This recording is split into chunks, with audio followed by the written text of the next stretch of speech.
What's going on, YouTube? I just wanted to bring you guys a little video on what it takes to get into trucking and should you get into it. So a couple of things to expect when you want to get your CDL is you're going to have to go do a DOT physical.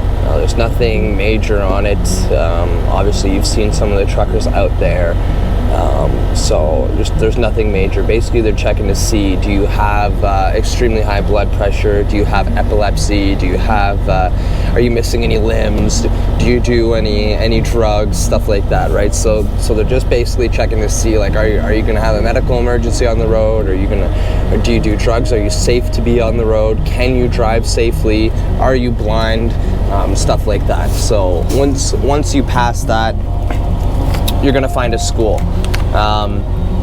Once you find the school that you want to go to, obviously do a lot of research, because there is better schools than others, and some schools offer more than others.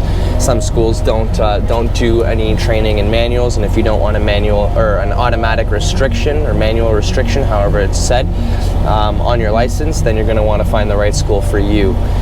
So if you don't want to be stuck in an automatic truck your whole career, you're going to have to go do the test in a manual truck. If you do the test in an automatic, you can't drive manual trucks.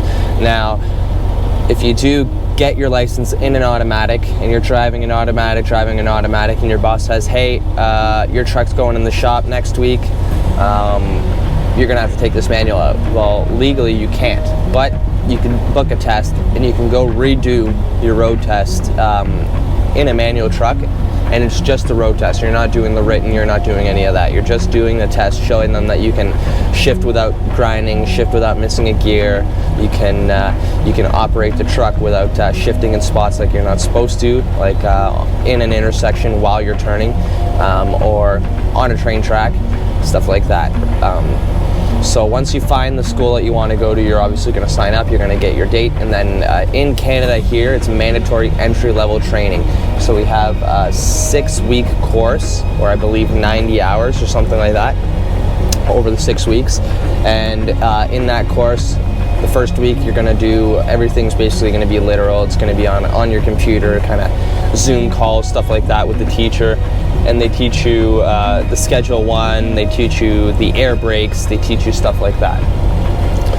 Once you get your air brake endorsement on your license, now you're legally able to drive a transport without a trailer, because you have your air brakes. The weight's not over that, so you can drive bobtail. And that when you're in your course, you're going to be driving you're going to be driving with a truck, but that's because you're with a trainer, and you're going to be with a trailer as well because you're with a trainer, and they want to put some a little bit of weight in there, so you're not driving completely empty, so you do know how it feels to have a little bit of weight behind you when you're taking off and when you're stopping. So once you have that air brake endorsement, you start driving.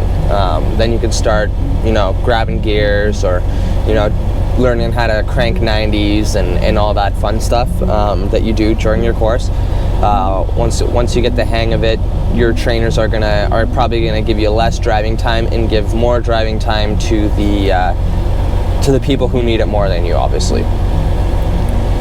Now, if you do have trouble with one thing, don't hesitate to ask your trainer to help you out in that area.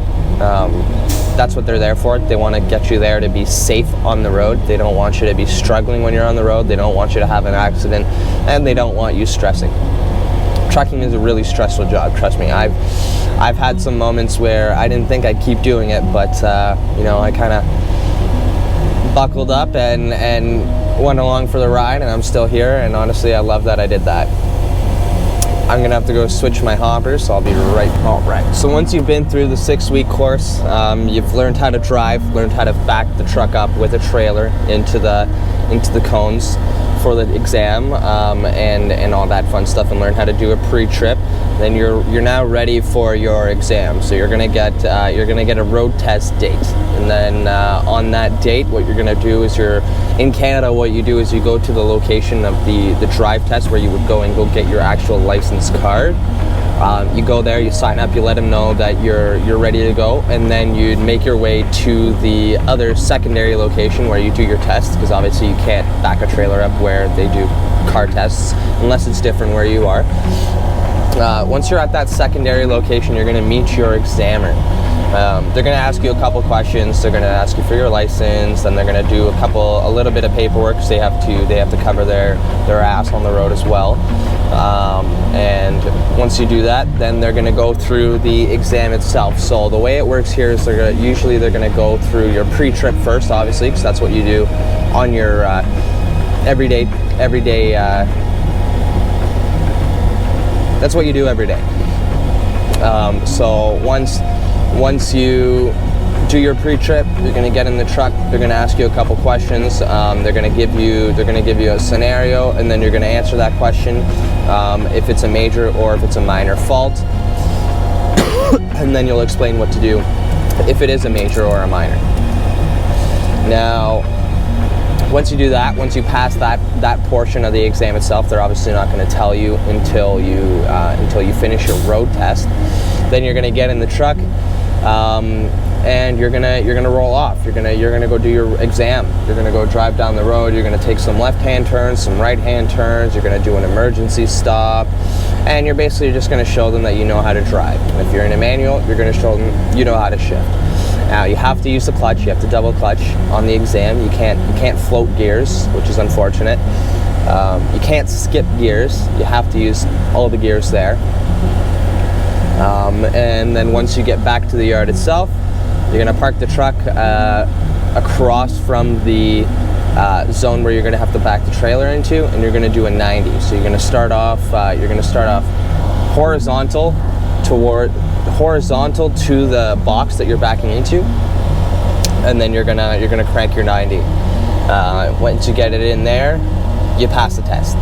You did it. You bang on. There you go.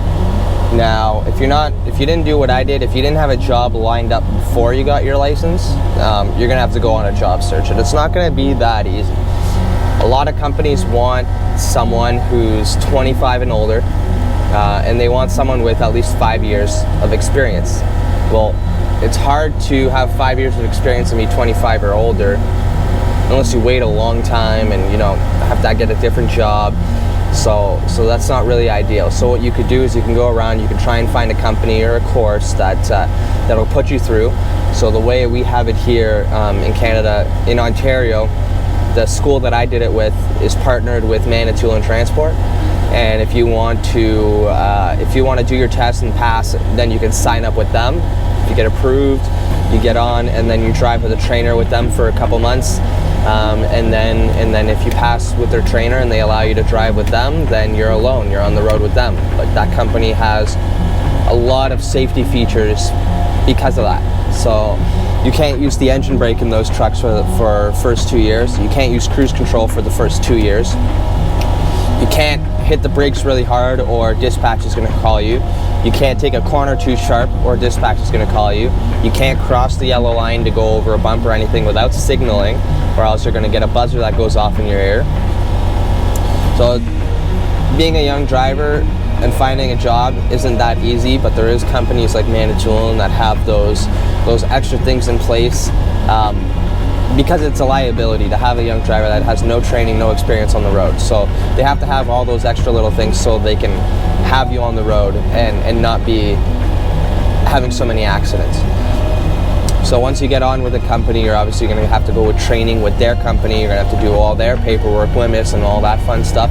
And then once you get with your trainer, you drive with them for a couple weeks until they say, okay, you're good to go. And then you get on the road and you start driving.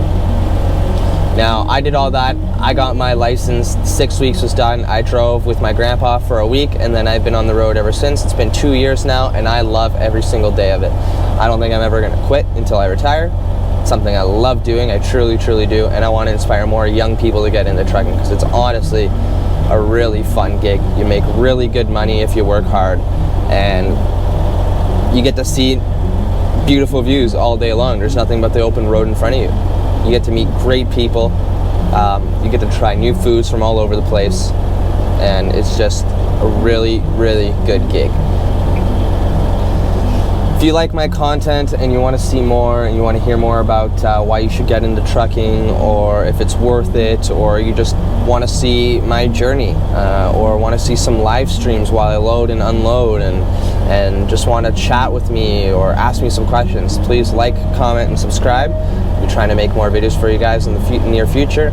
I am new to this, so I am going to be getting better along the way, but I thank all of you guys who have made it this far in my video, and I hope you guys have a nice day, and take care.